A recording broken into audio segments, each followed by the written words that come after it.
The Michigan Wolverines beat Ohio State 45-23. Yours truly was in Columbus, Ohio when it all went down. And y'all remember how this happened at the end of the game, after the clock hit triple zeros. Michigan players find themselves a Block M Michigan flag, walk that thing out to center field, Baker Mayfield style, plant it in the ground. And I was watching this thing very closely as it all went down, a lot of excitement. Now they have, like I said, enshrined that flag inside of Schembechler Hall. So when you walk into the facility, it is front and center.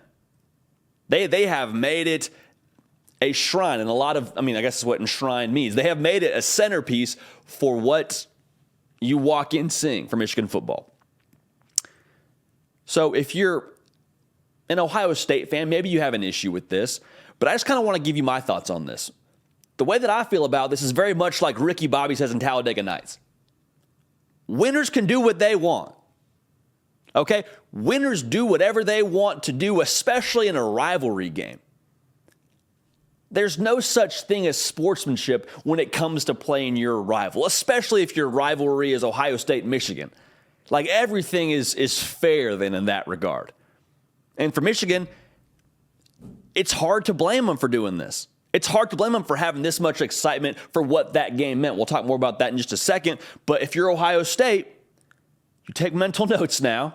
Pull out the journal, take a few notes, put it in the back pocket. When you get your chance to take another shot at Michigan, you get your chance to maybe pay them back, weekend after Thanksgiving in Ann Arbor this coming year, I don't think they will have forgotten about this sort of thing. So if you're Michigan, you roll with it.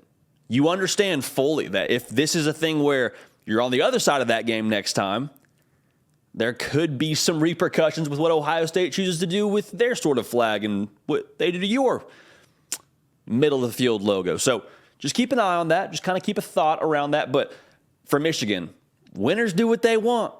To the victors go the spoils. Make sure you're subscribed to this channel. We talk college football every single day. You're a junkie, just like us here on this show. You found your home, baby. Like I said, we talk ball every single day. Make sure you're subscribed. Make sure you follow me on Instagram as well as on Twitter at JD Piquel. Now, I am very okay with this. One, because it's college football.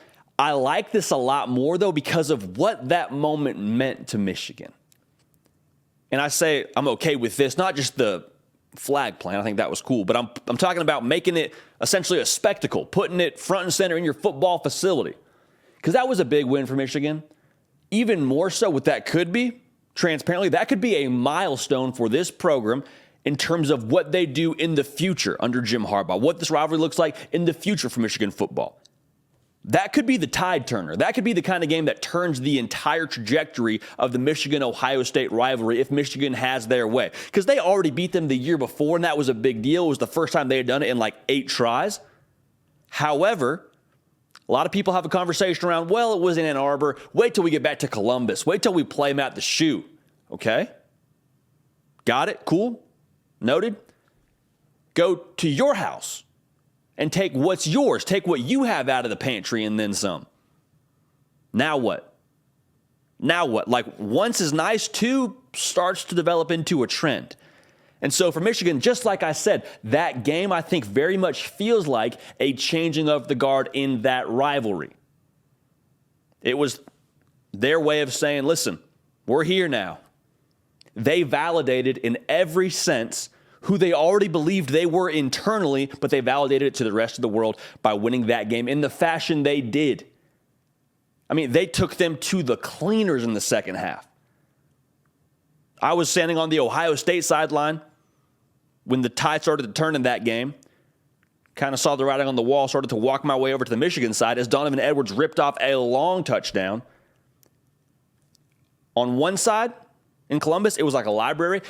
On the side of Michigan's fans, it was like a drought had just ended and they had just got rain for the first time.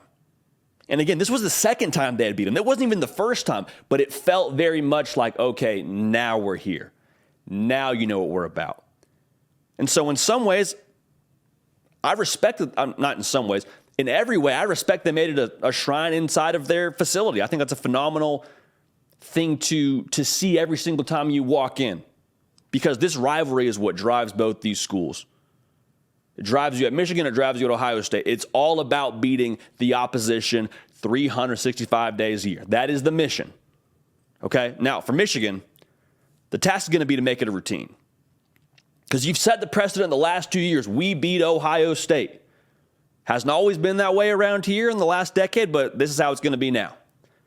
And we're putting that flag that we planted on their turf in the front doors. Every time you walk in here, you can see it now. So now the task is, can you go for 3 in a row? Be the first time since, I believe, 19-something. Okay? So they're going to have their work cut out for them.